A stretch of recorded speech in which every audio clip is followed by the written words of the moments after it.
शिवपुर गांव में बबीता अपनी दो बेटी शर्मीली और सुमन के साथ एक छोटे से घर में रहती थी।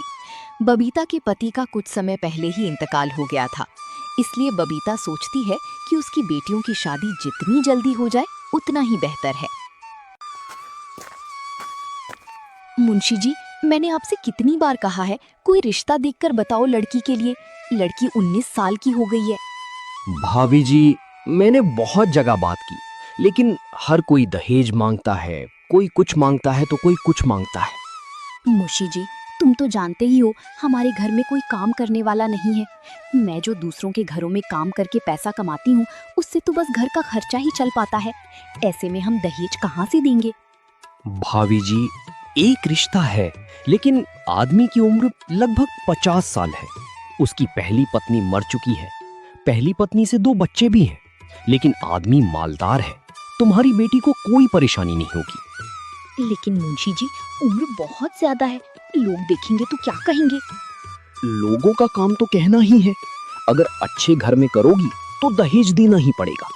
आजकल कोई भी आदमी बगैर दहेज की शादी नहीं करता है, और तुम्हारे पास तो खुद के खर्चे के लिए भी पैसे नहीं है। ऐसे में दहेज कहाँ से दोगी?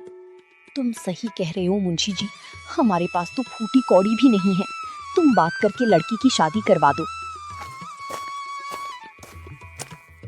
कुछ ही दिनों में शर्मीली का विवाह हो गया।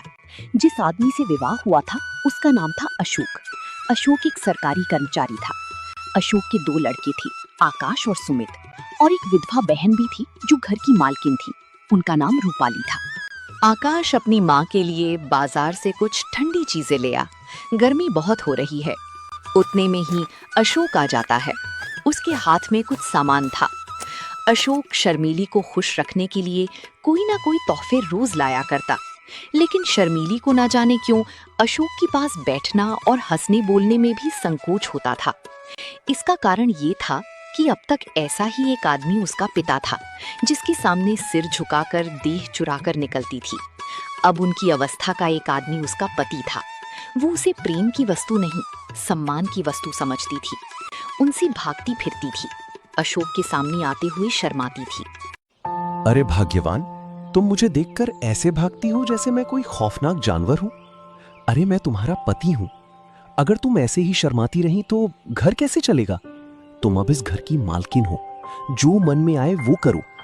अशोक अपनी बहन रूपाली को बुलाता है और उससे घर की चाबी लेकर शर्मीली को घर की खजांची बना देता है।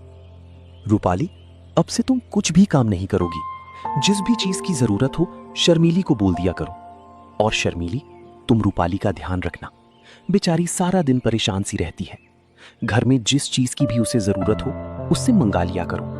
मैं हर महीने की तनख्वाह तुम्हें दे दिया करूंगा, क्योंकि घर के सारे खर्चे अब तुम्हें ही उठाने हैं। अशोक पूरे महीने की कमाई शर्मीली को दे देता है। उनका ख्याल था कि शर्मीली इन रुपयों को देखकर फूली नहीं समाएगी। उधर अशोक की बहन रूपाली मोहल्ले की औरतों से शर्मीली की खूब चुगली करती है। अरे जब से आई है मालकिन बनी बैठी है, एक एक पैसे का हिसाब लिखती है। मैं कभी अपनी जरूरत के लिए थोड़े बहुत पैसे मांग लेती हूँ तो टाल मटोल करती रहती है, फिर कहीं 3-4 बार कहने पे ही पैसे देती है। बहन, तेरे भाई को भी जब बुढ़ापे में इस जवान लड़की से शादी करने की पड़ी थी, कोई मेल भी तो हो। देखने में उनकी बेटी लगती है। अपनी शादी ना करके अशोक की शादी कर लेता तो सही रहता। अरे चल बहन, मैं चलती हूँ। पता नहीं निगोड़ी घर में क्या कर रही होगी। बच्चे स्कूल से आने ही वाले होंगे। चल के देखती हूँ खाना बनाया है कि नहीं, कहीं बच्चे भूखे तो नहीं बैठे रहे।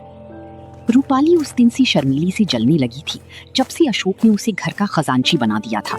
रूपाली हर वक्त शर्मीली को अच्छी बुरी सुनाती थी और उस पर नई नई आरोप लगाती थी।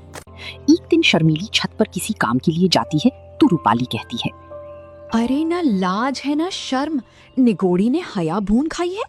अब क्या कुछ दिनों में बाजार में नाचेगी? लोग देखेंगे तो क्या कहेंगे कि कल परसों की बहू छत पर चढ़ी डोल रही है। अरे अपने घर को सीखा था या नहीं? दीदी, मैं कपड़े लेने गई थी। आंधी बहुत तेज आ रही थी, कपड़े कहीं उड़ ना जाएं, इसलिए मैं चली गई थी। अरे मुझे बुला लेती, मैं क्या मर गई थी? लेकिन तू मुझे क्यों बुलाएगी? तुझे तो दूसरों से नैन लड़ाने हैं। घर का सारा काम यूं ही पड़ा है।